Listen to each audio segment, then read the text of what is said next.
So start by going with the racket behind the ball, right? If you're doing that, you're rotating your shoulder. So rotate and let it go. Okay, rotate, let it go, rotate.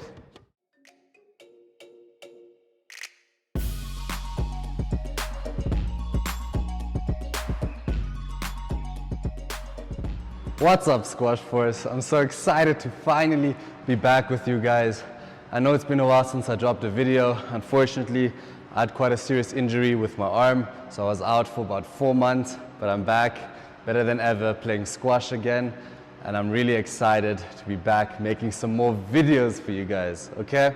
So today, because it's been so long, I have a really special video for you guys. This is on the backhand. The backhand in squash is the most played side. Usually, most of the time, this is the case.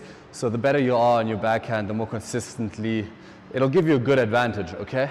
So I'm gonna give you guys the 1 and 2, so 2 little tips that for me make the biggest difference on my backhand, right? If you can just think of these tips in your trainings and start applying them, you're gonna get so much better. So I'm really excited to show you guys these tips. Let's get into it.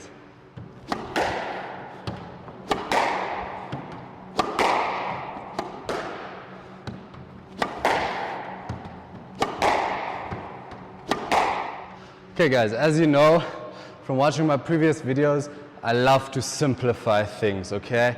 If you can only think of 1 or 2 things, it's much easier to apply it in the game of squash than if you're thinking of so many things, okay? So I'm really only going to give you 2 tips on this backhand side, okay? If you can do both of these together, it's simple. Your backhand drives will improve, okay? I'm going to start with the first one, because this one I think is a little bit more important to get right. Okay, so now, the first thing being rotation, okay? It's super important that we rotate our shoulder around, okay?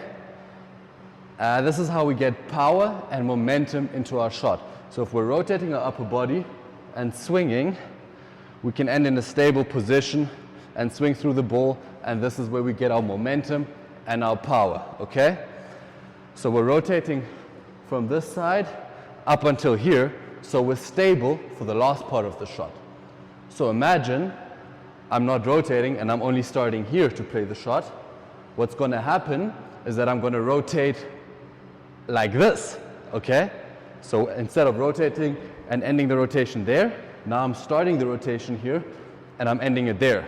This opens up our body and opens up the court, right?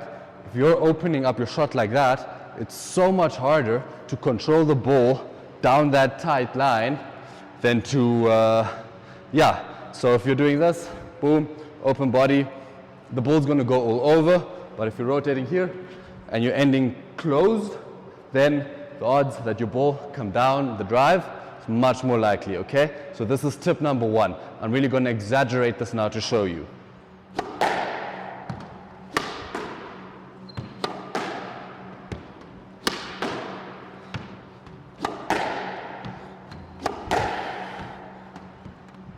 It's tight work. When you follow the ball to the back, bring in the shoulder already. So start by going with the racket behind the ball, right? If you're doing that, you're rotating your shoulder. So rotate and let it go. Okay, rotate, let it go. Rotate, let it go.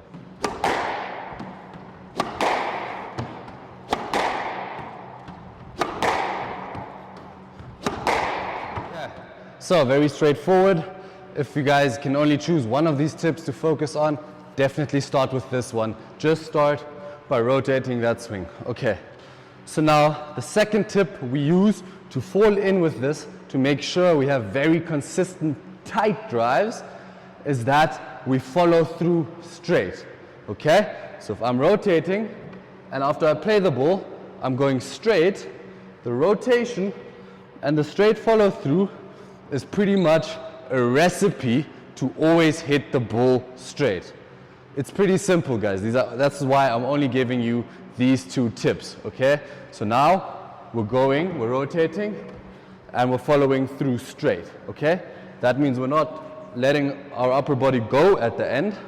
We're staying on the ball and making sure we're following through in a straight line, okay? So that's only 2 tips.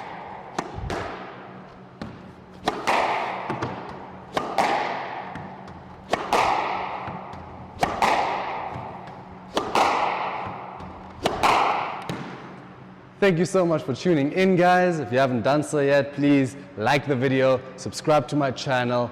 I have a lot of good ideas coming up, but if you guys have an idea in mind, please drop it down in the comments. Maybe I can make a video on it, help you guys improve your squash. But besides that, I'm happy to be back. Thank you so much for everyone that tuned in, and until next time.